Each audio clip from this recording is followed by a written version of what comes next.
there, beautiful people. Thank you for tuning in to Creation Serenity by OK, spoken word poetry channel where I read to you my original works. She thought that somewhere there was a warrior that she could find in her if she was pushed to get her hands dirty and extract her spleen as a weapon to defeat the infections holding the reins of her life. But it turns out that it depends on where you draw the line and the horizons that you're able to see. And a couple years ago, she couldn't even see over the adrenaline while in the speed chase of Medea and OJ because she claims to only ride with the best. Yes, she met a couple veterans that taught her how to savor the smell of gunpowder and sizzling flesh. Should the father figure she threw flags on be disappointed that she gave so much in her peak, you see.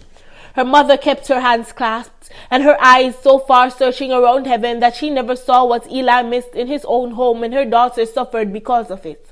She was 10 when she heard that virgin's blood could cure AIDS.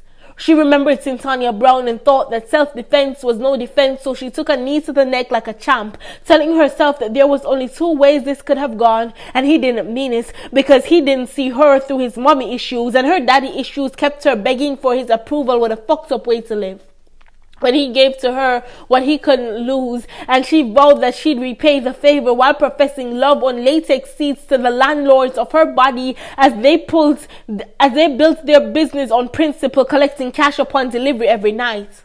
She's 12, and he still leads her to bedside.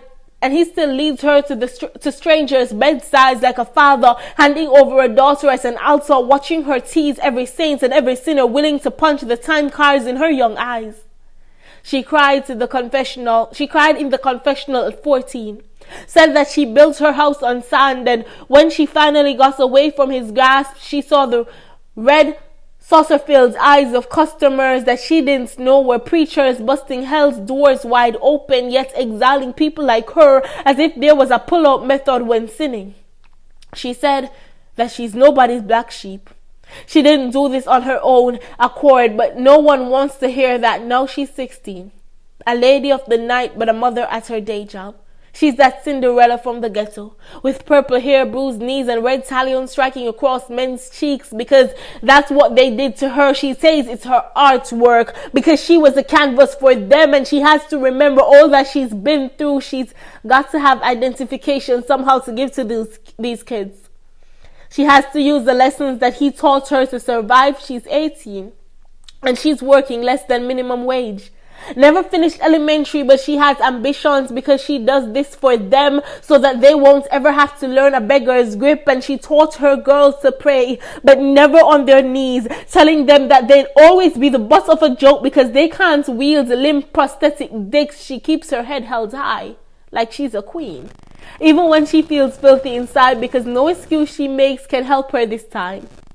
She has promises to fulfill because everybody knows that DNA only proves that daddy is not available because it's mama's baby. So she splits twice for payment to feed the child that she has to keep. Yeah, she's got a backbone that she had. Yeah, she's got a backbone. She's got a backbone that she dug from the hands of the boys in blue because she has got to do what every mama has got to do. She found her backbone lining the streets to the past like lost trails to her one phone call home if she ever finds herself in a bind. And she strangles the thought, telling herself that she'll rather break it to feed stray dogs than let them see the hurt that they have caused. She's doing better for hers because no one ever did right by her, and her girls won't ever know the street signs by name. And until she draws her last, they won't have to suffer by the hands of men and women who were supposed to protect them.